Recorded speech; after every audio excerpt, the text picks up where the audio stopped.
Hi friends! Thanks for tuning in. If you like this video, please give it a like, comment below, and take a moment to subscribe to our channel. Welcome to Bruderheim, a warm and welcoming town nestled in Alberta's Edmonton metropolitan region, about 47 kilometers northeast of Edmonton. The name Bruderheim comes from two German words, Bruder meaning brother and Heim meaning home, symbolizing the close-knit spirit of the community. It was settled in 1894 by German Moravians from Volhynia, Ukraine. The land here sits about 637 meter above sea level, right by the North Saskatchewan River, offering lovely views and outdoor trails. Bruderheim made headlines in 1960 when a meteorite landed here, a moment still remembered in town lore and even featured in the local arena. Thank you very much. The town also honors Treaty 6 territory and the homeland of the Métis Nation and works to recognize and respect Indigenous history.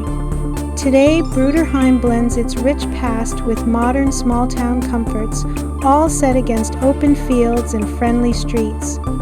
It's a special place where you can feel history, nature, and neighborly warmth all around you. Thank you for joining us on this tour of Bruderheim, Alberta.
watching!